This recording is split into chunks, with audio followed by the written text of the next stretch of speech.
Um, so, first of all, welcome to this moment of conversation. Is the Diocesan Formation Corner. So we have this venue every Friday from 11 to 12:30, and we are bringing different learning opportunities to this venue, and especially questions that are related to what we are going and facing right now as a church, as a congregation, as an institution as well. So it's a dynamic way of having some important congregations. And today, we have been blessed to have with us Bill Campbell, and as Director of Institutional Advancement and Episcopal Church Foundation. So he's going to be sharing with us some of the basics and some important insights about online giving. And especially in this day and age, we have places, churches that have been now way ahead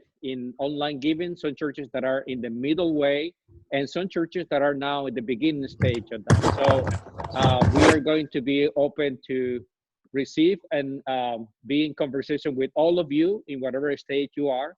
And so that is what we are now. So before we move on, I want to start with a moment of prayer. And I want to put Yvonne O'Neill on the spot to lead us in a moment of prayer. If you don't mind, Yvonne.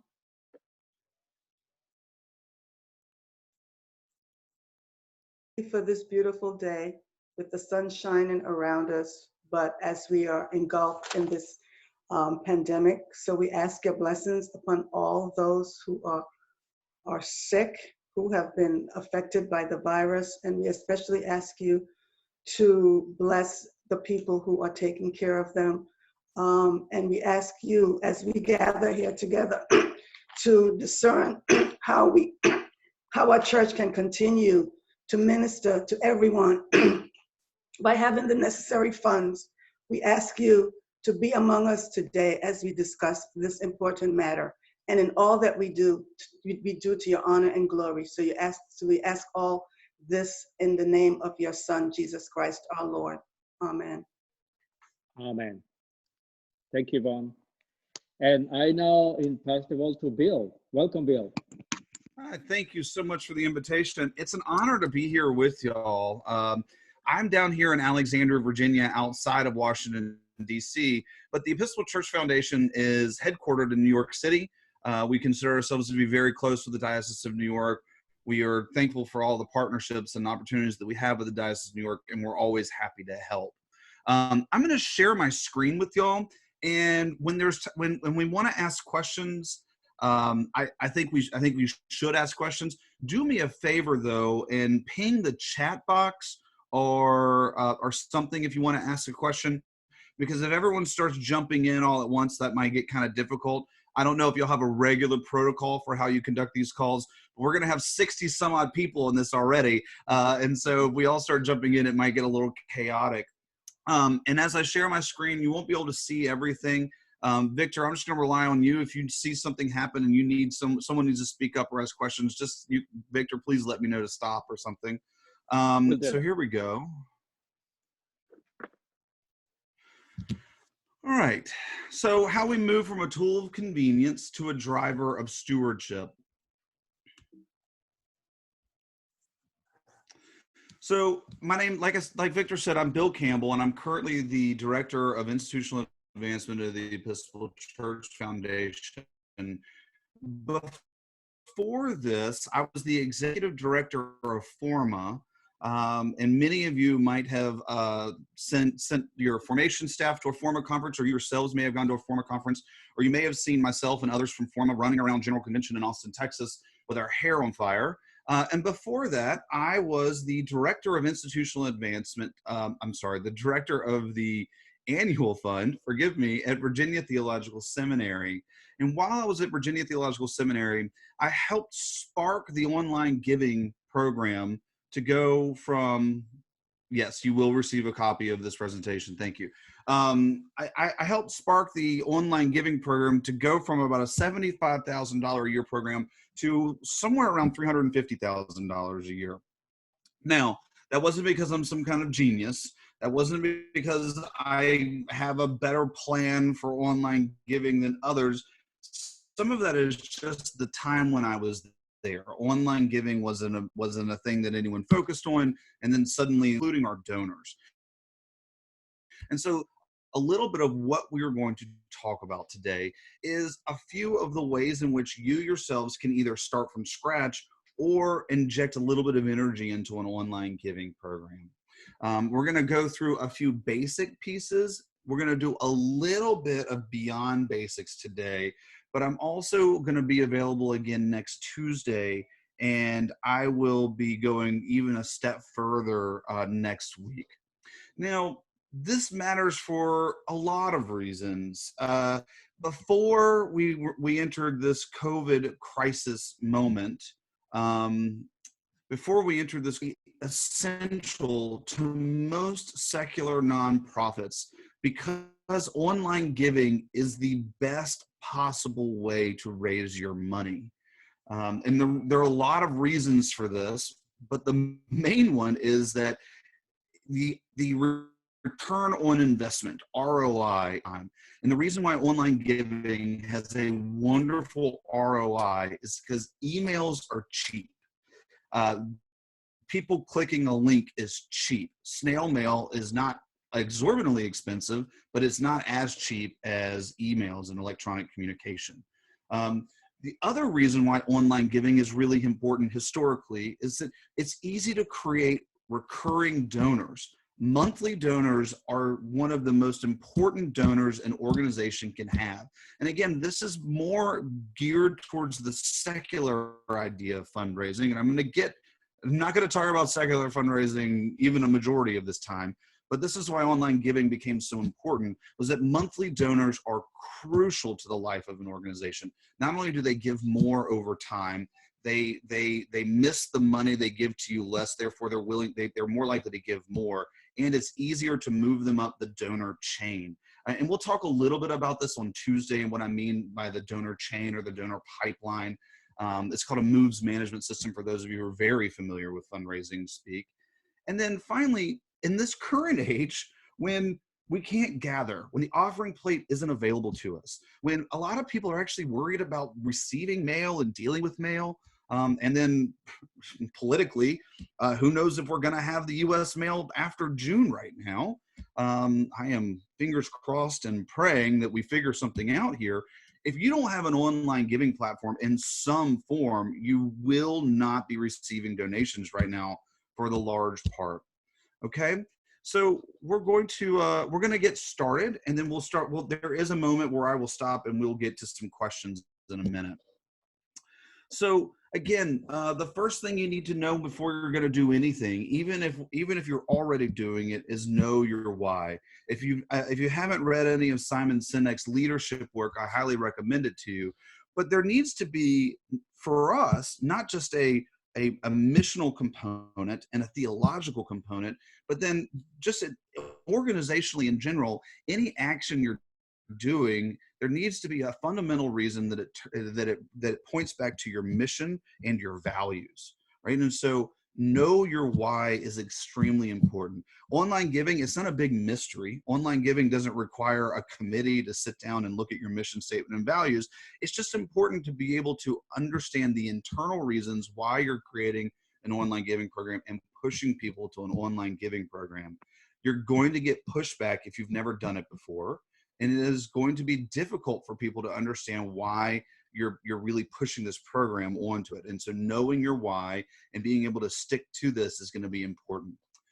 And then getting started in your parish, and then, or how do we inject life into our current platform or program? This is going to be really important. There's a couple of things that you need to think about in terms of how set up your parish might be for an online giving platform. Do you have a website? Very important. If you don't have a website, do you have some sort of way of communicating with broadly and quickly with your entire parish? At this point, I'm pretty sure almost every parish, I've only encountered a few parishes over the past 18 months that did not actually have their own website, but they did have some form of web presence. And even if you only have a Facebook group page, you can still raise money on Facebook, but you have to decide where is your online presence and how are we going to connect online giving to it. All right, if you already have a website, great. If you already have an online giving page, even better. But then the way in which we inject life into the online giving program is to get started with your web-based communications, your text communications, and any of your conversations going forward.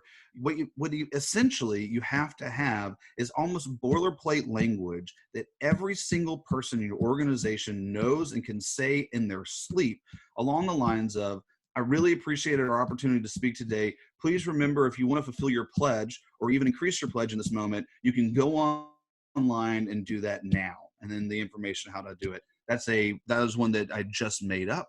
And if you're sending an email, every single large-scale communication you send needs to include some kind of ask in it. And again, we'll get to the finer details on that as we go along. So something that I want to show you in terms of the easiest tools to use and the easiest place to get started. There's a guy named Jason Smith. He's in Pennsylvania. He's a good Episcopalian. And some links to some of his work are over in the chat box right now. And I'm going to stop this share, and I'm going to go to a different version of share so that you can see some of his work right here.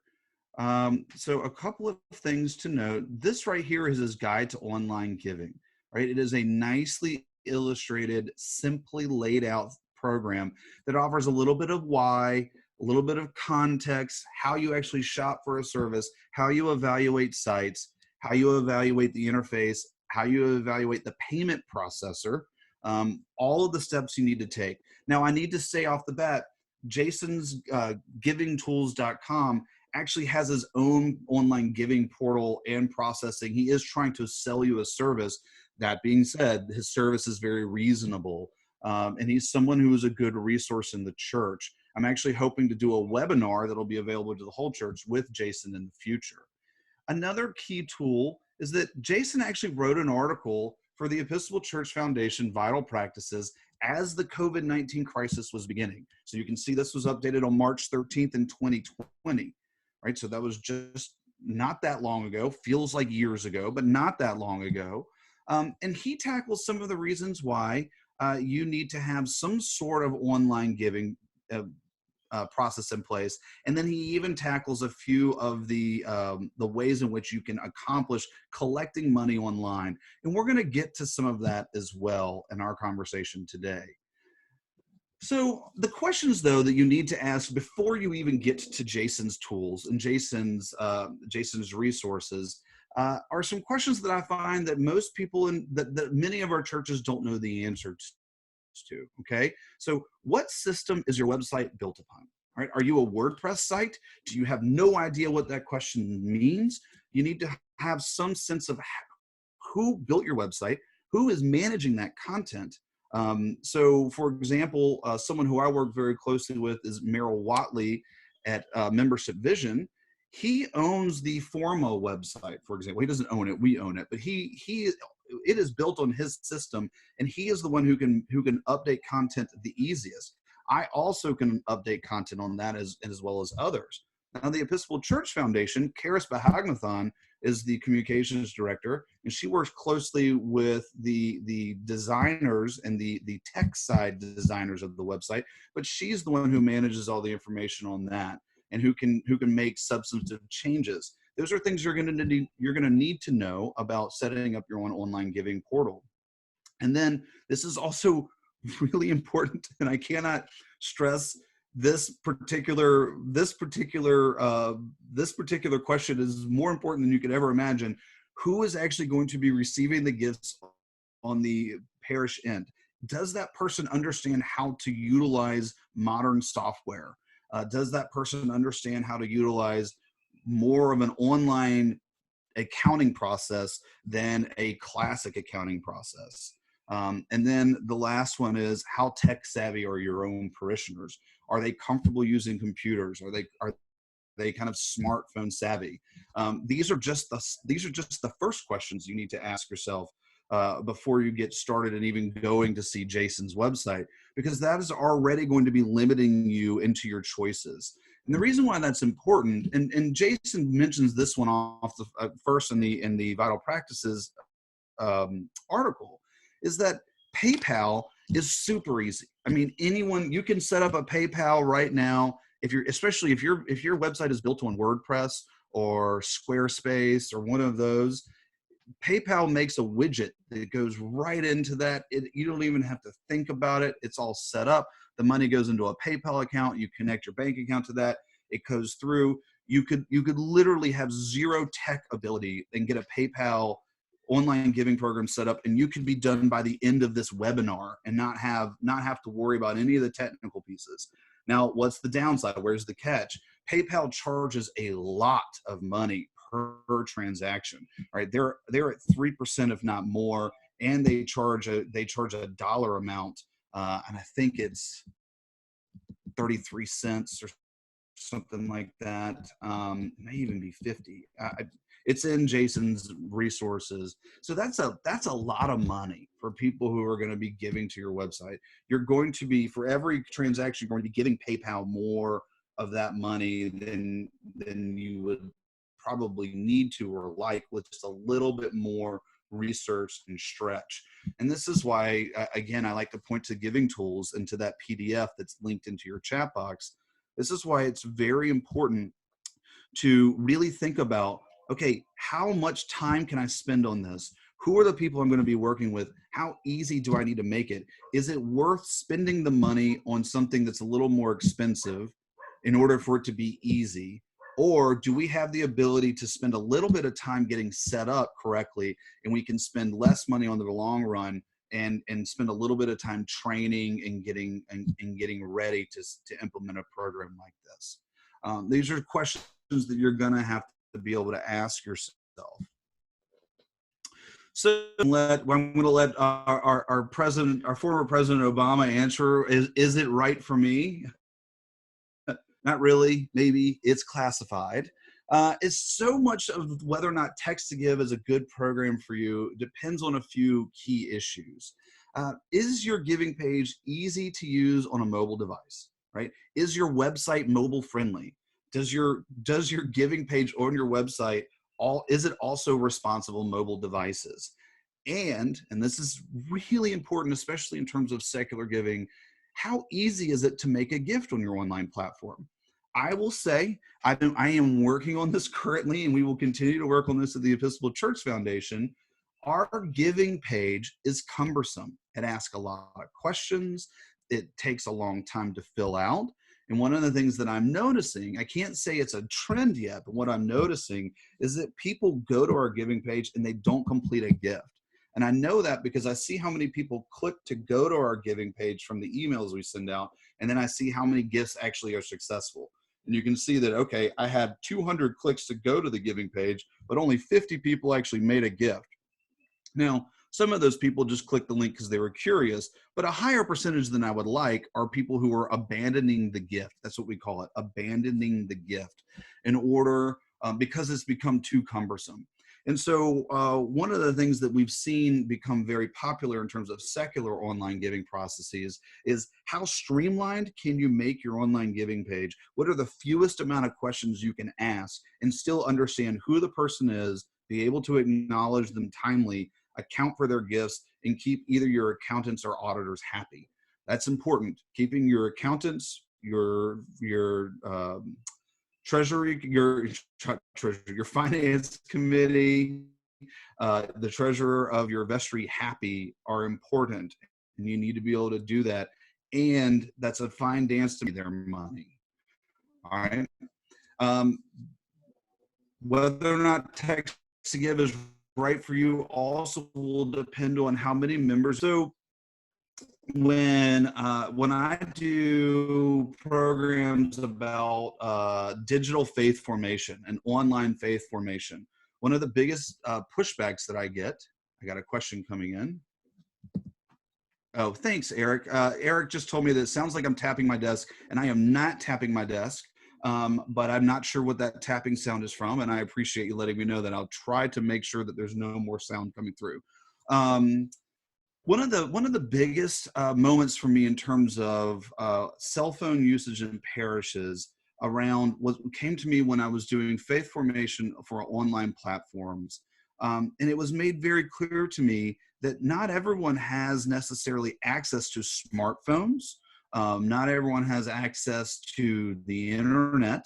Not everyone particularly is comfortable or accustomed to giving money on an online service like we have. People who are from and this one was this was the example that was given to me.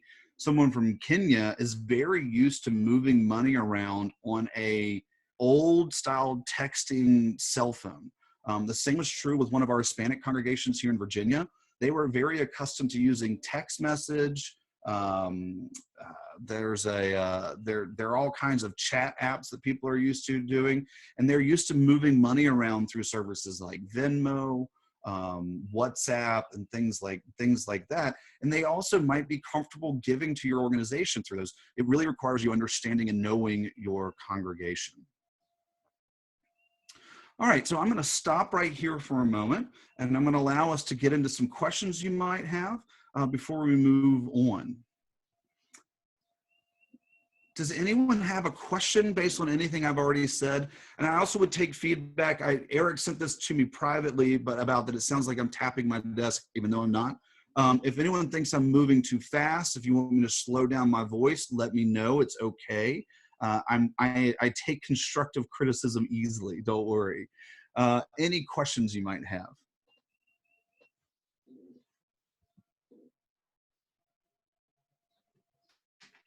The way we are going to proceed with the questions is there is a function down here in your section that says raise your hand.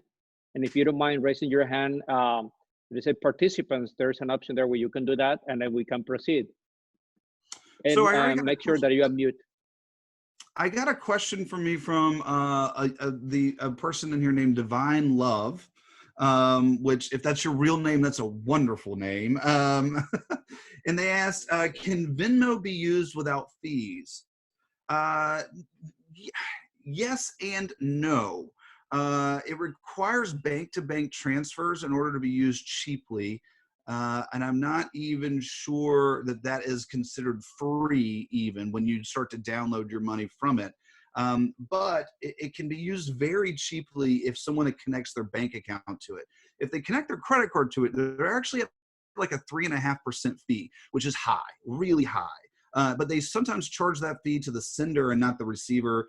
And I'm not sure the exact details on that. Megan Corbett has asked, we had a text to give app called Tithely, and we gave it up because it was expensive and cumbersome. So it seemed like Venmo was better. Tithely is wonderful. People love Tithely. It's easy. That's the reason why people like Tithely. It is expensive. It's very expensive. And Megan is saying Venmo definitely has fees. Yes. No, text-based giving is not really going to be chapter 2. I just mention it because a lot of people have questions about it. I don't particularly find text-to-giving to be that essential for worshiping communities. And there's a lot of reasons for that. One, the majority of Episcopal churches, right? And let's talk about what the Episcopal Church looks like. The majority of the Episcopal Church has access to these online tools, right? That's not fair. That's not particularly the most diverse thing I could have said in my life, but it is true that the majority of Episcopal churches have access to these online tools. However, for certain communities, text to give is the backbone of how they communicate with one another. Just text messaging in general is the backbone of how they communicate to one another. Gawain, you asked about Zelle. I gotta say, I don't know anything about that. That is the first time I've ever heard about it. Zelle is bank to bank. Mm-hmm. Right. Megan Corbett, you want to say something? Yes. Okay. Hi, Megan Corbett. Hi, Dorothy. I see lots of friends. So here's what I want to say. I'm from St. Bart's. I'm the director of giving, and we have a pretty mature online giving. We have, so we were the ones that had Tithely, and we found no one used it. They had to set up an account. It was $20 a month. We didn't collect enough. So we kind of let it go. I think Venmo, even though it has fees, a lot of people have that app. But I'm going to agree with you, Bill, that our population is not a population that's used to giving or moving money around on a mobile device. But I want to tell you something about Zelle, which is a product not owned by the banks, but kind of used by the banks, like Chase. Right. And I used to use it all the time to give money or even receive money from my children. Just I know, money from grown children. So guess what happened though? I sent, so Chase promos Zelle all the time. And I sent my daughter $90 to pay her for something. This was just like last year. And guess what? She got hacked for $2,000. And it is not secure. That is key. And the banks don't pretend to, stand by this product that they push. Okay, so that is really interesting. This is important. And Megan, it's actually Megan. Thank you. Okay, thank you. You bring up a good point here, and this is something to think about for all of these purposes, except for many of these online based, but a lot of the Venmo, even parts of PayPal, not all of PayPal, but parts of PayPal, a lot of these text to give things, these aren't insured, these aren't particularly protected, and they're extraordinarily hackable. But now let's be clear, that's true for almost everything these days, except for the fact that when you make an online gift with a debit card or a credit card or a bank-to-bank transfer, those actions are more protected than anything else. Now, that doesn't mean your website can't get hacked and people can't start stealing the identities of folks off there, but folks generally have identity protection. Right? When you start moving into Venmo, some areas of PayPal, even Network for Good, that I use Network for Good for a long time. There's no guarantees there. We're in a whole different system. And so there's a couple of things that I like to mention to folks to think about in terms of their online giving platforms and processors to use. I love this conversation, and I hope it's okay for the majority of people here. We're going to get a little into the weeds here, which is fun. There's a program that I use all the time. It's a back channel processing program called Stripe. It is my favorite. It is very secure. It is very stable. It is kind of the industry standard amongst back end. So it's a type of program, Stripe, you can look it up. I use it for everything. It's the type of program that can tie into almost any system. And this is the other thing that's important to think about. If you're an administrator at a church and you're looking at a problem of, okay, we have a gift that comes in, right? So let's just pretend like it's a check. A check hits the mailbox, you receive that check. Someone takes that check and they do something with it. Hopefully they're making a photocopy of it and a photocopy of anything that came inside the envelope with it and a photocopy of the letter, or scanning it into something, and you have copies of all of that, and then that check gets stamped with something immediately and sent off to the bank, and then a version of that copy makes it to whomever is acknowledging gifts, and they write a letter immediately, and that person is acknowledged. Right? That's beautiful. Mwah!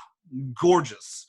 That's probably not how it works. It's not even how it works at ECF, but it's a great way for it to work. Now, online giving, all right? So someone makes a gift. That gift immediately triggers an automatic email 90% of the time that says, thank you so much. Your gift means the world to us. We are able to do all of these things because of your gift. Thank you, thank you, thank you. All right, so immediate response, really good. People feel good about that. Not as good as a letter, but it's good. It's acknowledgement of some sort. that gift triggers some sort of notification on the back end. A person has to receive that, bring it into the database, mark the gift, acknowledge the gift with a written letter, and then have some sort of tracking system of tying that gift not only to a financial institution, but also to your own database, whether that be an Excel spreadsheet in your hard drive, or if you're using something like ACS. Now, if you're a church and you're utilizing some kind of database, be it a Salesforce-based database, ACS, my God, if you've got if you've got Razor's Edge, well, one, God love you and God bless you. But if you're using some kind of database like that, well, the good news for you is that there are many of these online giving platforms that tie into that and automatically connect a gift to the record. So if you have if you're at the nascent stage of an online giving process, if you're beginning out on an online giving process, but you do have a database for your church, like an ACS, there's hundreds of these things now, but if you have some kind of database that's an official database beyond a Google spreadsheet or an Excel file, they probably 99% of the time offer an online giving processing service, at the very least some sort of online giving page that ties into your database. If they themselves don't offer a processing service, that's when I would suggest you take a look at Stripe, right? If they offer an online processing service, so like we use Blackbaud, we use Razor's Edge at the Episcopal Church Foundation. Razor's Edge, yeah, it's especially if you're on the NXT platform, real good. And it has its own processing, Blackbaud services. They can, so that when someone makes a gift, all their information gets directly tied to their record. There's an acknowledgement.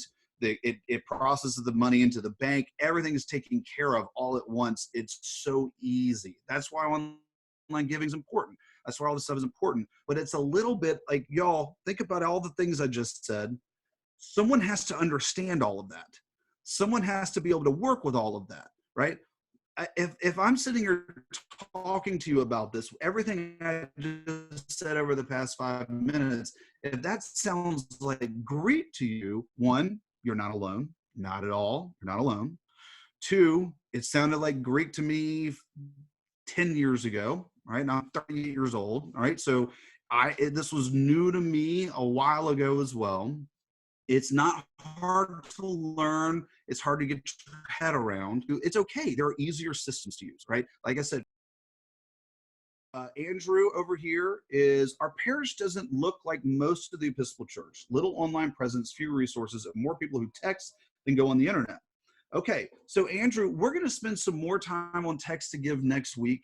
The other thing I want to say is the people you should be talking to in the community of online giving around text-based giving are actually your Hispanic congregations, not conversations.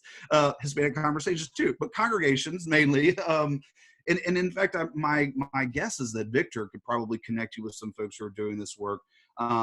Danielle Villores Rivera here in the Diocese of Virginia has done a lot of great work on this. And so those type of, and then any sort of true African community in your diocese would be able to help you. Victor just immediately said, go to Tithely and use Tithely. I will say this, it is super easy. It requires very little setup and very little skin in the game on your part. It is more expensive than other options, right?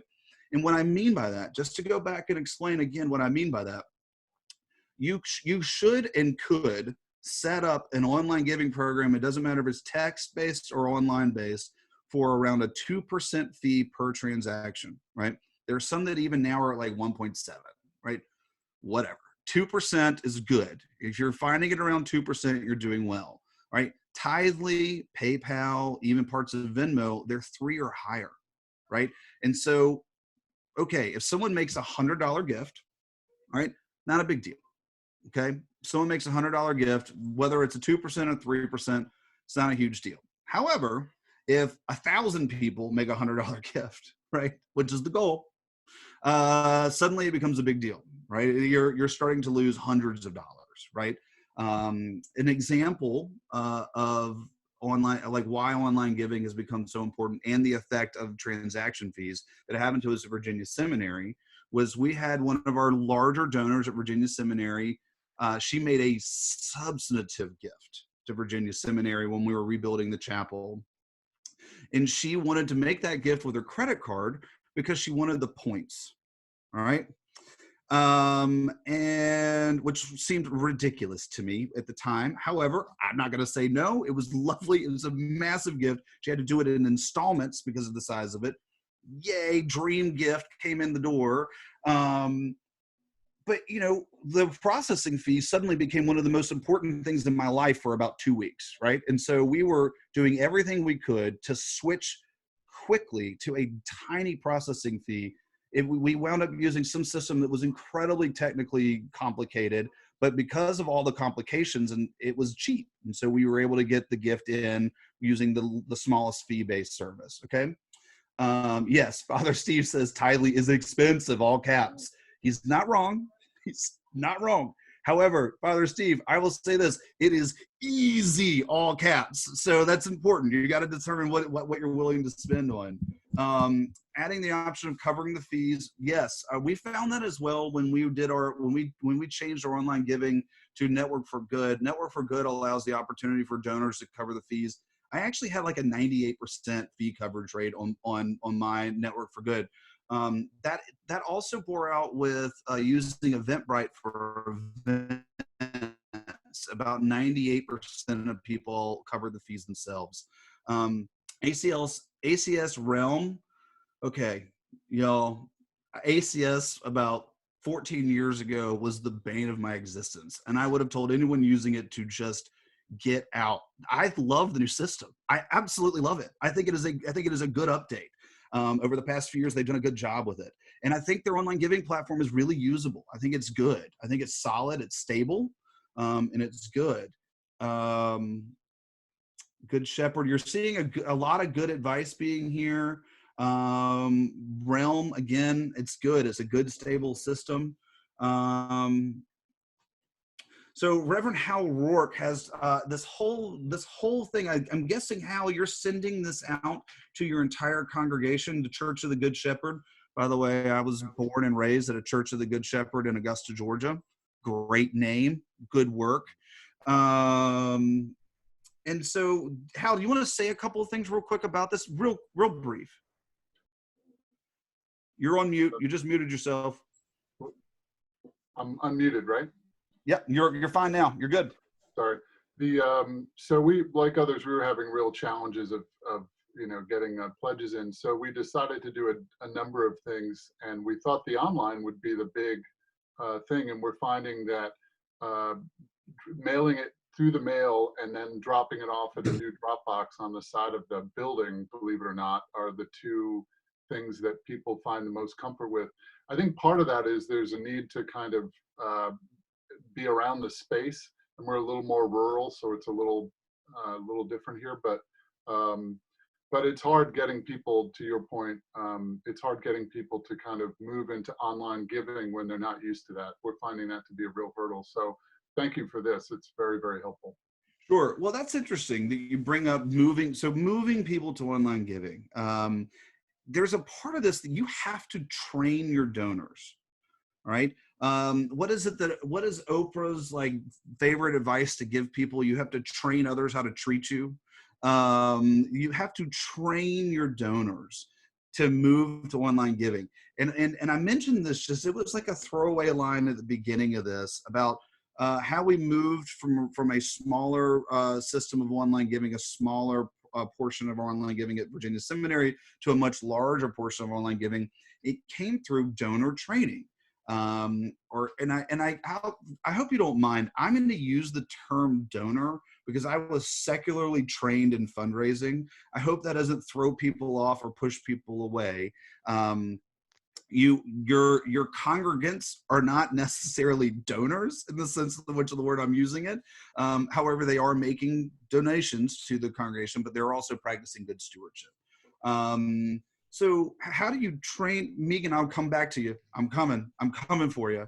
How do you train your donors is actually tricky, and it is very contextual. I'm going to talk a little bit about that in a few minutes as we move forward. But it does require breaking some eggs. Okay. I will tell you that the worst responses that I got at Virginia Seminary, at Forma, even now at Episcopal Church Foundation, are about really pushing hard to get people to give online and become monthly donors. Eric, you asked a question to everyone. How are others handling building users? When you say that, Eric, and you can just type your response to this, do you mean people who are actually showing up to use the building, as in like employees? Are you talking about, like, I hope you're not talking about like Altar Guild, but maybe you are. I'll go on mute. And we have a lot of self-help groups that use our building, and they regularly contribute to, on a monthly basis to our congregation. And most of them, because of the groups that they are cash. So has anybody had any success with moving them to an online platform so that we can, now for at least for the time being, not have to deal with people actually going into the church, taking the cash and depositing in the bank? Oh, hey, if anyone has a response to Eric's question, would you just type it in the box over there? That is an interesting question, and one that I had not thought of in terms of in terms of an online giving structure. And you make a good point there, Eric. This is something that I'm tagging in my brain for later, for something ECF to start thinking about in terms of resources further. How are we equipping parishes to help their 12-step groups meet? How are parishes helping 12-step groups meet online, and giving them access to Zoom platforms or something so they can meet online? I know AA meetings and NA meetings and other 12-step based meetings and other support meetings are moving to those platforms on their own. But thank you, Eric. You've given me something to think about for a resource in the future. So Megan, I promised I'd come back to you. Hi. I know, I'm so sorry, but and I see a parent from my former school. So I too was trained in a secular world, but I was on my vestry. Dorothy Caulfield here can attest to that. And I've done the stewardship drive, and you name it, I've done it. But I have found converting check writers, my regular people, they're still sending checks. We're in New York City. This is forcing a staff member to go to the church once a week. She actually has to stand online in the post office to collect our mail, then go to the office, process the checks. So like as they do a check batch, and we do use Razor's Edge and all that, I am one-on-one calling folks or emailing, thanking them for their check and asking them if I can help them transition to online giving, either using a credit card or the ACH direct debit. Right. And it's so funny. I know they're going to go right back to using checks, but I've had probably a 50% success rate. But I had this gentleman say to me the other day, Megan, I will never do that. I don't want to put my banking information or whatever out on the World Wide Web. And I didn't say this, but I was like, friend, some guy in Bulgaria can buy that info. Your information is already out there if you have a bank account and a credit card, and but you will not persuade someone. And I was like, okay, if you won't, come over to the online, would you consider not writing 4 checks for $25 each, maybe writing 1 check, or maybe writing 3 months worth, if someone can do that. So it's just less for our staff member, who, by the way, is walking from her home in Lower Manhattan to Midtown because she doesn't want to be on the subway.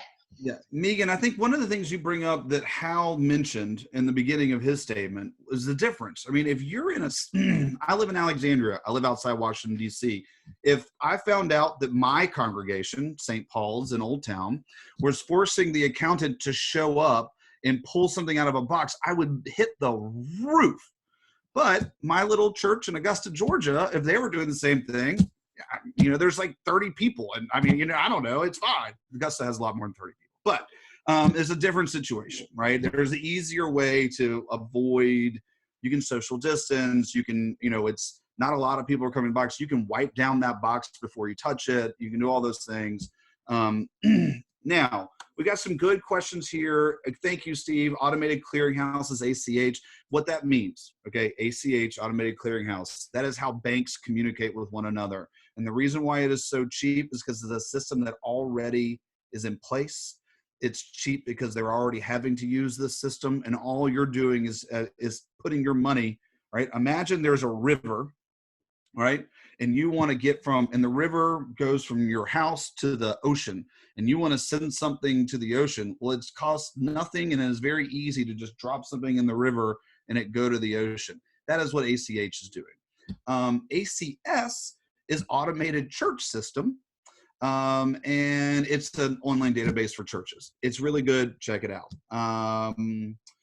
Yeah, okay, so let's go back. I'm going to go back and share my screen, and we're going to move forward. That was good. Y'all were good at asking questions. Thank you. Sometimes I do these things and people just stare back at me. Here we go. I need that thing to move. Stop it. Here we go. So, like, one of the main things here with online systems, and I include this line about you can't click a link in a snail mail letter.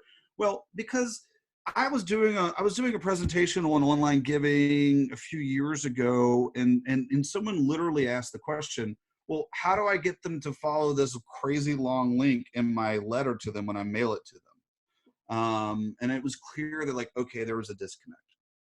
So a few things to think about. You have to, you desperately need, almost have to have some online system of communicating broadly with your donors. Again, it doesn't matter if your entire congregation is listed in an Excel spreadsheet on your hard drive. You have to have an email address for everybody. You need to be able to load that email address into a system like Constant Contact, like MailChimp, like you name it.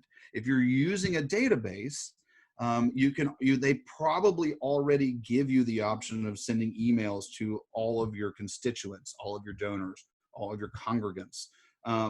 However, if you're using an older version of that, you may not like that email service very much, and they don't often make good looking emails. So for example, when I was at Forma, we were not spending a lot of money on these processes. We were trying to use a database that will allow us to not spend a lot of money, do all the little things we needed to do. And then I also utilized the free version of MailChimp to send out all of our communications. It's complicated. You don't have to follow all the steps there, but just know that things like Constant Contact and MailChimp can be very inexpensive. They can also get very expensive. You can, if you were to import 10,000 or even 3,000 names into MailChimp, you would be having to pay a monthly fee. If you're under a 500 person threshold, it's free to you. I think it's still 500. I hope it's still 500. I haven't been under 500 in years, so I don't know anymore. But those systems allow you to build really good looking emails. They allow you to easily insert pictures. They allow you to easily insert text. They also allow you to kind of easily create buttons and other things to encourage people to click on a link. And all of this goes to the second part of how do we train our donors. I mean, one of the things I loved about what Megan was saying there was this personal touch, right? So the big complaint we get with these large style, high, like good ROI, good return on investment, mass communication, annual giving style systems, which, let's face it, that's what online giving started as. We lose the personal touch. And what I loved about what Megan was saying was that she's going to take some time. She's going to call the people who all give by check, and she's willing to sit on the phone and help them problem solve getting to making an online gift. And I will tell you, the trick isn't getting someone to make an online gift and then hope they do it again.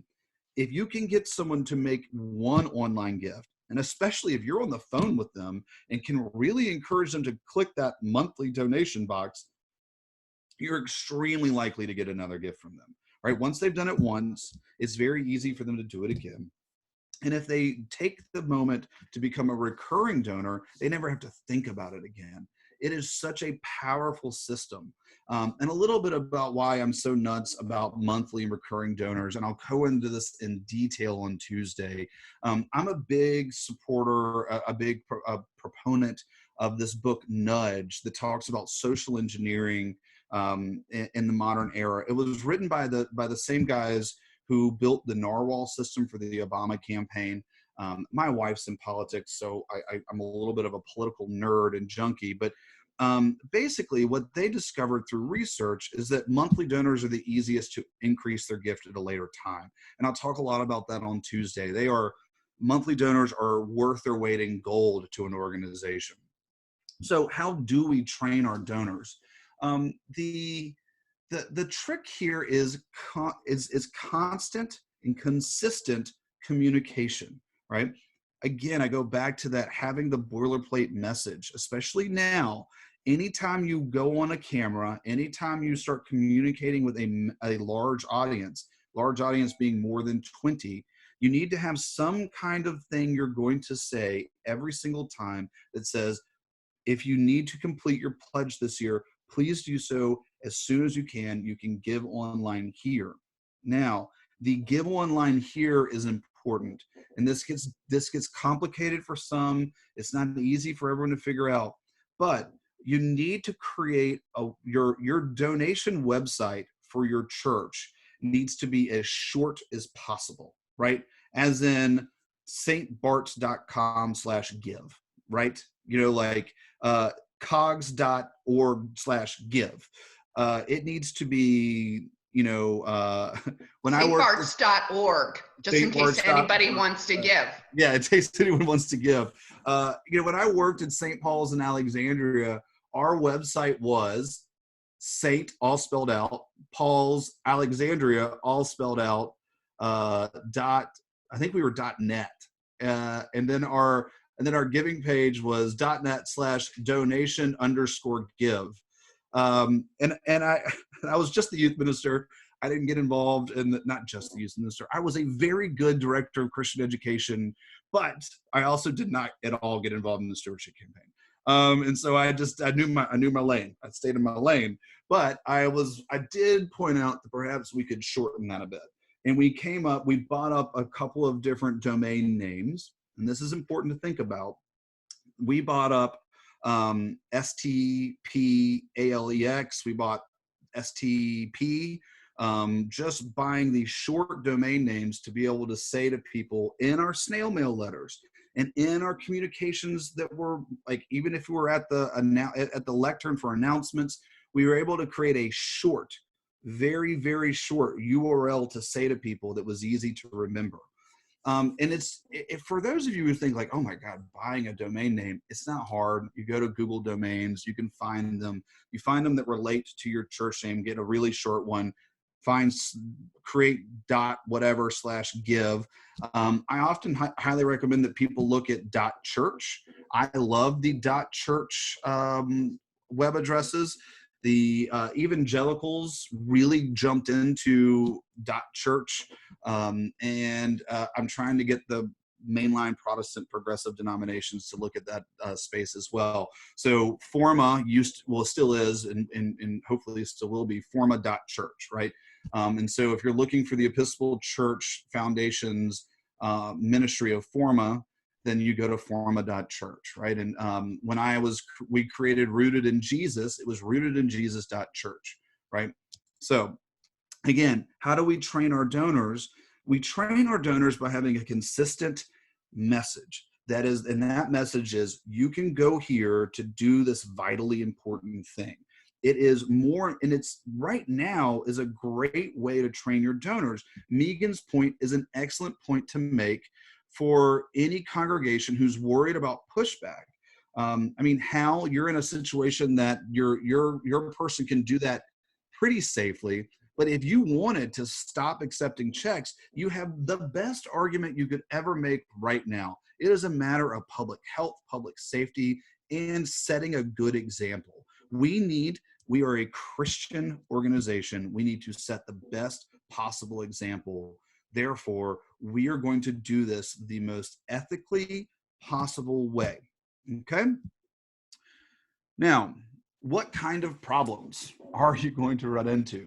You're going to run into a lot of problems. Okay? One, you're going to have to, so say you're starting from scratch or you want to make a switch, right? So say you've been using a system and it turns out it's expensive. Maybe you've been using Tidely and you're hearing people say, well, Tidely is really expensive and you want to switch.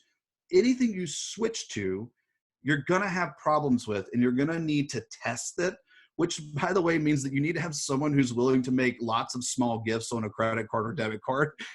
When I set up when I created the new one at BTS, the entire advancement department probably made like, I don't know, each person in the advancement department, which is a lot of people at BTS, probably made like $50 worth of $1 gifts to test the system out. It takes a while to get it right. It doesn't take all day. It doesn't have to take weeks, but it takes a while to get it right. Also, let's talk a little bit about problems around usury, right? We created the online giving program at St. Paul's, and the rector there, Orrin Warder, he's, I think, a very good rector, and he by no means is anti-technology. He is living very much in the modern era, but he had a real problem with people going into debt to make a gift. And when we first started the program, you could only use bank to bank. You could only take money out of a checking account. And then it was clear that people wanted to be able to make gifts with a card. And he said, okay, well, we're only going to allow debit cards. Well, that doesn't work. If you can put in a debit card, you can put in any type of card. And he eventually just had to say, look, this is obviously where the direction we're going. This is obviously what's happening. The momentum is far ahead of me here, so we're going to go into it. But he had high reservations about it, and I have a lot of respect for that. We, as a Christian denomination, we should not be encouraging people to go into debt to help our program. That being said, look, this is 2020. This is what we're doing. This is how we're doing it. I do think that as you create or even encourage more online giving, you should, as a congregation, also do some more work around handling debt. That is just my one promo. I'm off the soapbox already. It's just something to really think about. And it relates to the second point. How do we keep this about stewardship and not about fundraising? Okay. We're not fundraisers. You did not graduate from seminary. If you're a priest, if you're the priest of your church and you're the rector or you're an associate rector and you're in charge of the stewardship campaign, you didn't graduate from seminary as a professional certified fundraiser, right? If you are working in a church, chances are, unless you're like me or myself or others on this call, you probably don't have this long background in fundraising before you got before you got hired to do this job and somehow stewardship landed on your plate.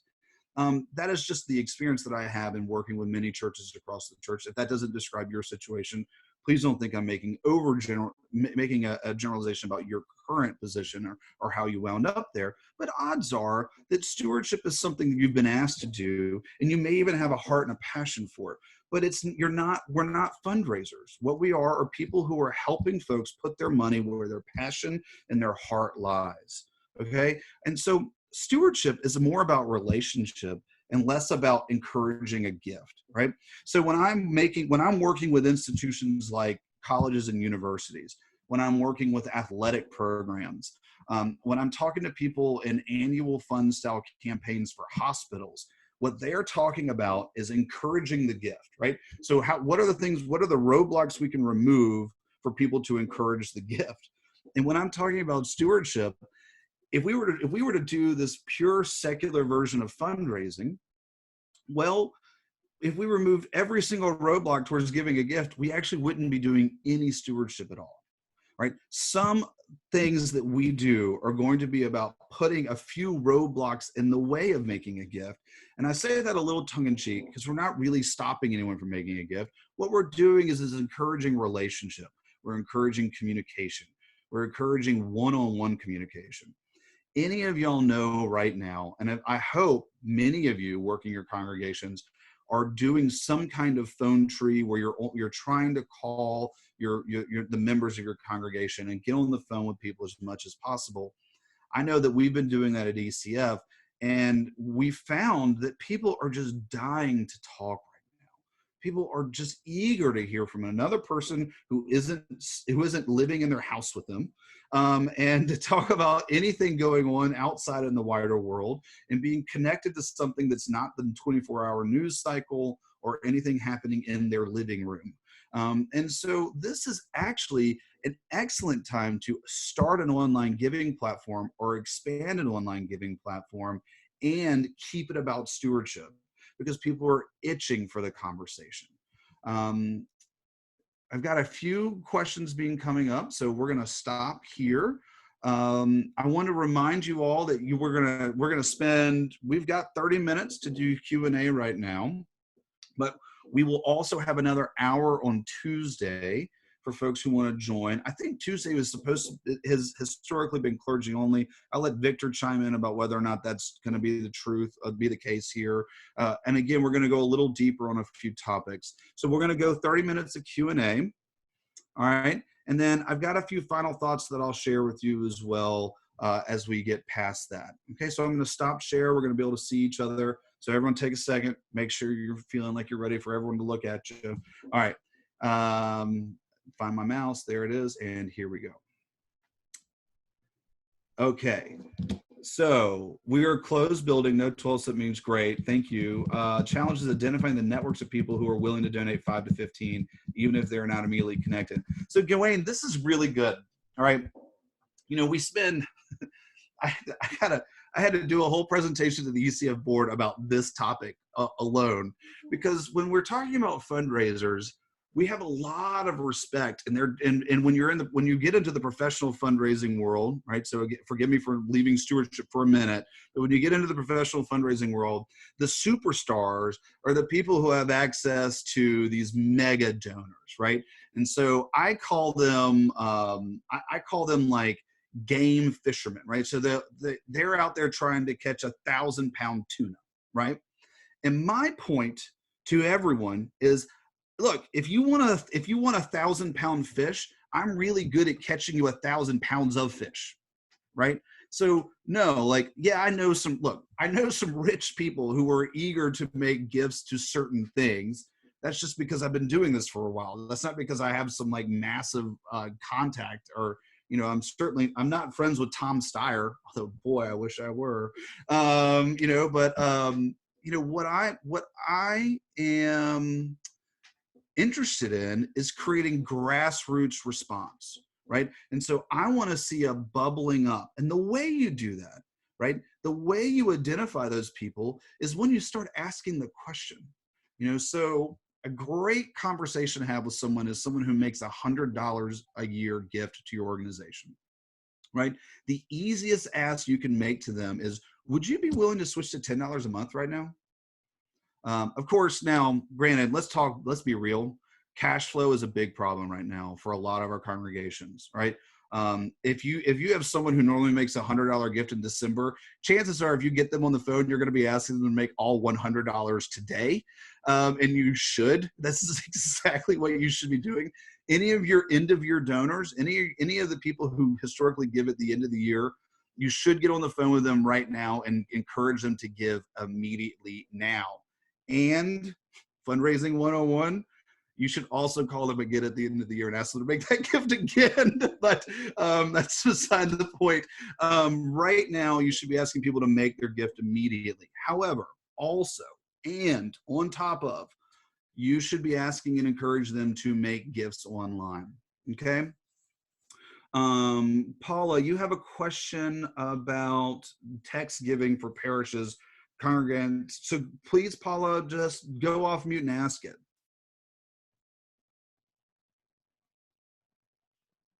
Paula, can you hear me?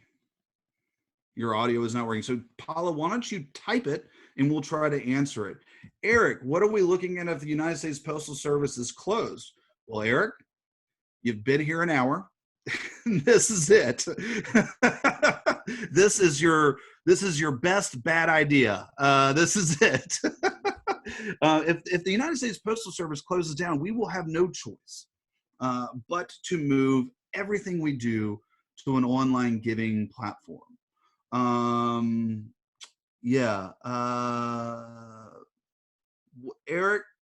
Errol Wholeness, invitations should have been sent to Vestry Finance Committee, not just LEMs. I don't understand what you're suggesting people do with that, Errol. So if you would say more, that would be helpful.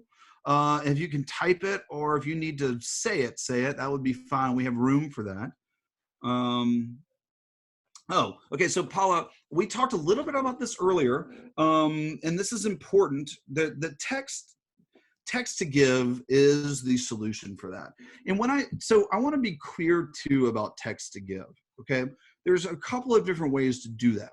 One is you go to, I use text marks. Okay, so text mark is the service that I like to use. You have to have everybody's cell phone. You insert them in, you subscribe them, it costs money. And then what you wind up doing is you send everyone a message that says text cares to 411-411 or whatever. I don't know, that's not the number, but anyway. And then they get a response back. That response back encourages them to click on a link, and that link takes them somewhere, usually online, to make a gift. Now, the problem with that is that if someone's using an older style phone, they don't have a smartphone with internet connection, that link doesn't work for them. And so what we mean by text to give classically is the model of text give to this number, and it will give $10 immediately to an organization, or $20 immediately to an organization. That money gets added to their phone bill, right? And so if someone has no computer access, right, if they have no ability to go to a website on their phone at all, that is really the best possible way outside of, I do believe that there are other opportunities for that, but that is kind of the more classic model. Like, you see the Red Cross do this all the time. And you probably got, and you will get, starting very soon, you will probably get one message a day from whatever political party whatever political party the data suggests you're more familiar with or sided with. You're going to start getting a text a day from them doing the same thing. That is kind of the classic text to give model. There are newer models out there. There are other models out there. When we talk about using Venmo on a text to give, or Tithely, that actually involves having access to a smartphone and not another phone. Errol, you've gone off mute, so I'm going to imagine you're going to ask your question here. Yes. So this invitation was sent out to our lay Eucharistic ministers. I believe that it should have been sent to our decision makers, investor members, treasurers, rather than just to the Eucharistic ministers. It's great stuff. I appreciate it. But the Eucharistic ministers don't make these decisions. Oh, you're talking about the invitation to this presentation was, Errol, I'm going to allow Victor to respond to that, except to say that just based on the other people on the call, I don't think these are all lay Eucharistic ministers. I just think you are also included. But I'll allow Victor to.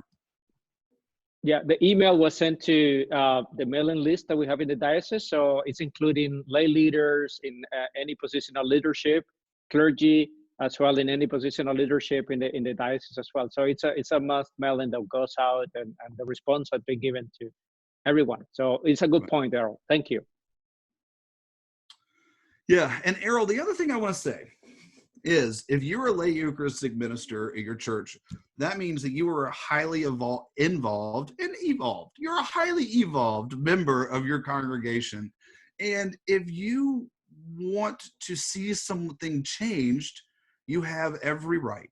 You have all the authority God granted someone in baptism to walk up to your rector and say, hey, I heard this. This is really good. Why aren't we doing it? There is no sorry, any rectors out here who hate the advice I just gave Errol, sorry, but it's true. It is your church, sir. And so, okay, good. So Hal, I like this question. These are small church questions, and it's scrappy church questions. I honestly think that if you have a limited admin staff, and Hal, let me just like assume for a moment, by limited admin staff, you mean it's you. There's nobody else but you. The buck doesn't just stop with you. You're the one who has to take the buck.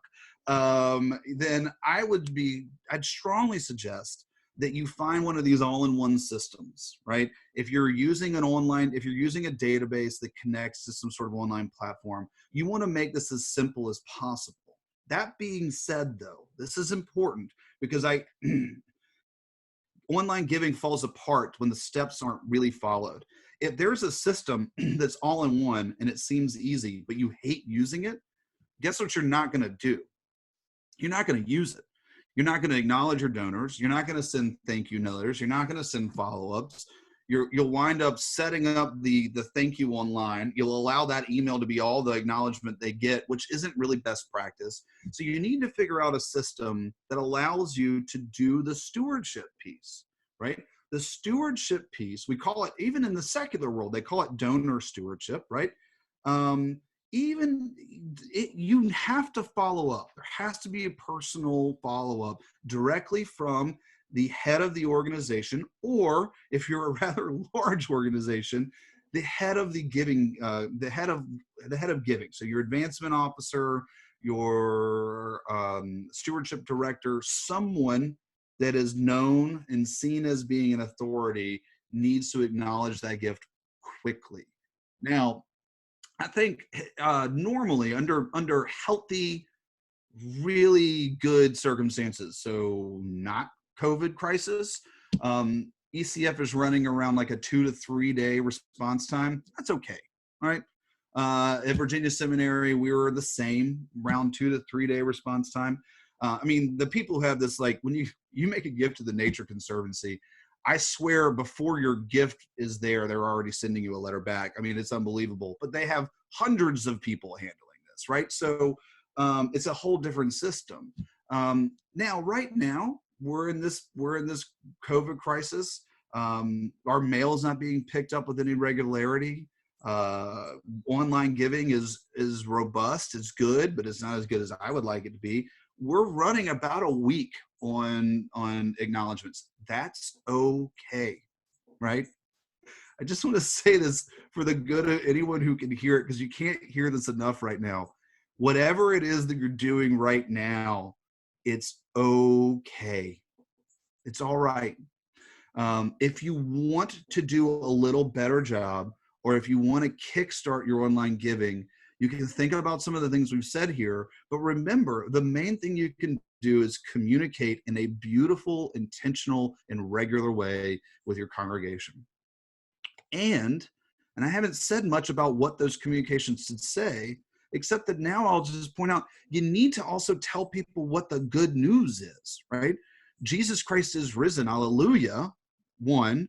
And 2, what is your congregation doing right now, right? And it's not what you're doing. It's not what the rector is doing, right? Although that's interesting to people, right? It is somewhat about you, but it's really, what is your church doing right now? What are you hearing in a general way? You want to connect them to the larger story.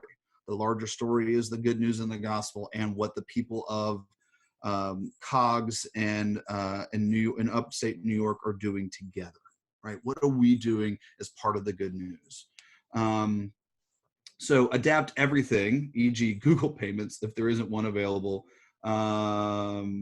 Yes, okay, so Gawain, actually, if you follow that link at the very, very, very top that I sent you about givingtools.com, one of the things that Jason does, and I give the guy a lot of credit, he's offering his own service. His service is good. It's easy to use. It's easy to implement. It's cheap. I think he's actually running like 1.9 or 1.8 right now, which is good. He also provides you, and you have to it takes a little while to figure out the math he's using, not because he's using fancy math, just because it's a complicated system to actually be able to compare apples to apples and not apples to oranges, but he gives you a spreadsheet you can use to compare the different services. Okay. And again, the fee structure can be really complicated with some of these. Some of the really good ones, I think Tidely is a great example of this. Not only are they charging something per transaction, but then they also charge you a monthly fee. Yeah. And so, some of these can just get real onerous real quick in order to use their service. So what I would suggest you do, and I go back to those questions. Remember those, the kind of like series of questions I asked, and it had the little image on the screen that said all of the questions. Those questions were, what are you set up on? So what are you currently using? Who manages your website? Right? Who has access to actually editing the web pages of the website? You need to know that. Who's going to actually receive that, and what is the technical capabilities of the person receiving it? And then what are the technical capabilities of the general person in your parish, right? And when I say the general person in your parish, I really mean the person who's most likely to contribute, right? So what are the technical capabilities of the people willing to contribute? All of those questions need to be answerable before you even start on Jason's work, right? So Jason's website is where you go once you know or have a sense of those questions, right? And then you get to do the hard work of digging into how usable is it? How user-friendly is it? All of those things are important. And you have to constantly be asking yourself, how easy is it to make a gift, and how easy is it for us to receive that gift and respond? That takes a lot of the mystery out of it, right? That makes it sound very simple, but it's complicated, as you've just heard me go on for an hour and 15 minutes about. It's very complicated. You've given up on acknowledgement letters, acknowledging by email and phone constantly. Yeah, so exactly. I think, Megan, that's a good way to so I don't know about the rest of y'all. I see my spiritual director and my therapist pretty regularly right now. And my therapist just yesterday told me, look, man, you got to give yourself permission to not get this right. You have got to get out of your own head and get out of your own way and just say it to yourself that you're giving yourself permission to not get it all right. Because guess what? This isn't the time for getting it all right. Every time I talk to somebody, I have to remind myself of this. I have good friends who remind me of this, and one of my jobs is to remind them of this. This has never happened before. We've never done this before. I don't know what the right way to respond for this. Yes, and Venmo, thank you, Megan. It does say Venmo says it's not for fundraising. Whatever. Just if you like it, use it. They're not going to stop you. Venmo does not police that. I think they're saying that because there's restrictions on the Apple Store for their ability to use that. So,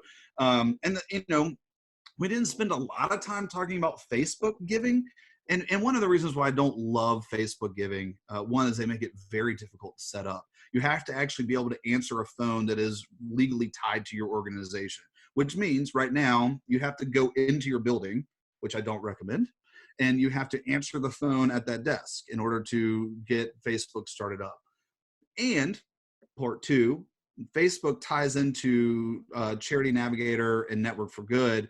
And what Network for Good does, and I use Network for Good as a database and as a processor for a long time because it was really simple. I highly recommend people checking out Network for Good. It drives me crazy for the reason in which I'm about to state.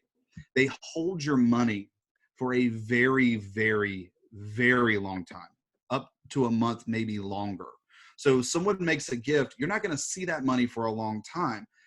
The reason for that is the way in which they make their money is by aggregating donations from all over the world into accounts and taking the interest off those accounts before they send you your money, right? That's how they make a lot of money. They make a lot of money off of this. And Facebook giving they tie to Network for Good and all that kind of stuff. Yes, Steve, you're so right.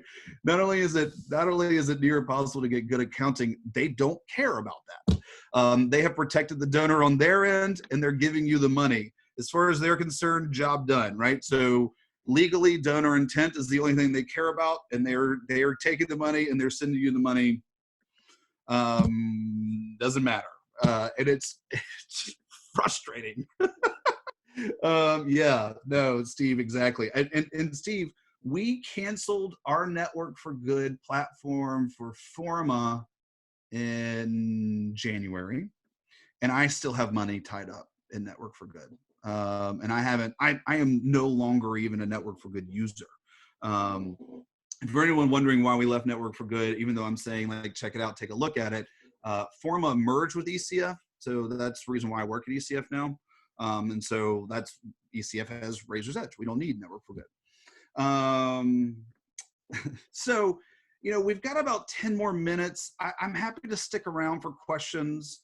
I do want to answer questions. I also want to say, and I'll go back to sharing my screen for a couple of these final thoughts.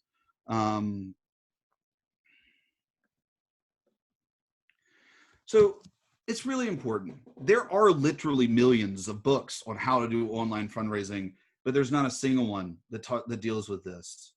We are in an unprecedented time, right? I mean, the stuff going on, the problems going on around the world are so massive that there literally isn't a way to wrap our head around it without kind of cracking up. So you have to be careful, right? You have to think deeply about your context, but you also have to give yourself permission to not do this perfectly, right? Again, there are lots of people who can help you with this. I'm one of them.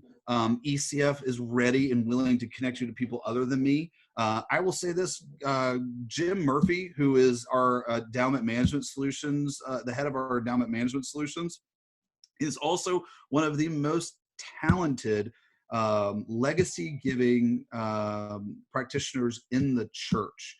He also is really good at these kind of programs as well. We will be putting together a different webinar, and I'm going to be bringing voices from around the church, Jason being one of them, Meryl Watley being another, and Miriam McKinney at Forward Movement, who I just think the world of and I think is an excellent development director, is going to be joining us among some other people. I hope. And then finally, when it comes to online giving, everyone else is doing it. And while if my daughter were to say that to me, I would lose my mind. In this case, there's a good point here. If you're not going to be receiving gifts online, then you're probably not going to be receiving all the gifts you need. It's just that simple.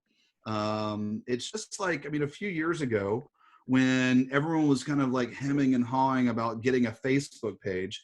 And it just came down to, look, if you're not on Facebook, you're just not there. And it's like, it's annoying and it's frustrating. And there's a lot of reasons not to do it. But at the end of the day, you just kind of, your hand was tied. Well, right now our hands are tied and we need some way to connect with people virtually and online, so that they can, not only can we receive good stewardship and be good stewards, but that our congregants can also practice good stewardship, right? If they're not putting their check in the plate right now, because they can't, how are they taking care of their own congregation? Well, this is the best way to do it, right? And in the long term, it actually can help you grow. In the long term, when we return to some sense of, I even hate using the term normalcy. When we wind up back worshiping together again, having a robust, or at least something that can be made robust, an online giving program that can be made robust, is really good for your church in the long term. Feel free to reach out. The Episcopal Foundation is a great source for resources, especially vital practices. I'm going to stand up for 1 second and grab one of our resources that I should have grabbed at the beginning, so that I didn't have to do this. But, we created this recently. It's the Finance Resource Guide. It was not written at all with the coronavirus crisis in mind by any means. So some of it may not exactly land exactly the way we planned for it to right now. But this is an excellent resource for those of you who might be looking at financial issues, financial struggles coming up. Stay tuned on the Episcopal Church Foundation website. We're creating a finance-based webinar that will be out very soon that is going to deal with this current crisis and finance issues in the current crisis. This is my email address down here. and my cell phone number, that is my direct cell phone number. If you want to call me, please do. If you want to email me, that's always better, but please email me. I'm available to talk. I'm available to help. I'm willing to do anything to help you succeed in your ministry, and ECF stands by to do that as well. I just want to say thank you to everybody, especially to Victor and to the diocese. I really appreciate the opportunity to talk with y'all. If I said something here that you're like, hey, that was crazy, email me. I'm happy to talk about it. Or if I said something that you thought, my goodness, I didn't understand a word of that, I'm happy to talk. So don't hesitate to reach out. Victor, thank you. Yes, Bill, thank you for all of this information. I think some of the feedback that I've been getting right now and some text is that the material is wonderful, down to earth, practical, and I really appreciate that. And I think it's something that we value, especially in this time. We I think, are moments where we are in these uncharted territories where we are opening ourselves to learning how to do ministry today. And this is one of the tools that we need to do. And we need to have these more often. So I'll be tuning to those webinars coming up, to any resource that you will be putting out there. I'll be tuning and sharing it with everyone here so that we can connect and be on those webinars. I think it's so important to be out there right now, learning and especially asking questions in this time. So thank you everyone for being here today. As Bill is saying, we are going to have a moment to share a bit deeper in some of these materials, especially with clergy on Tuesday. It will be from 10 to 11:30. I'll be sending out an invitation, and then coming back to lay leaders as well. We are going to have these roll out and more practical, especially looking at online giving, and especially the section that most of you have been asking for, that is this text giving. And I think Bill will be as well a great resource for us here as well. So thank everyone. Thank you. You are in my prayers, and we continue connecting this way as well. So blessed are you among all of us, and thank you for all that you are doing in your ministry. Thank you. Hallelujah, hallelujah, folks. Thank you. Bye-bye, everyone. Have a blessed rest of the day. Bye, everybody. I hope you're all are making lots of sourdough bread and growing out your Corona beards for those of you who do that.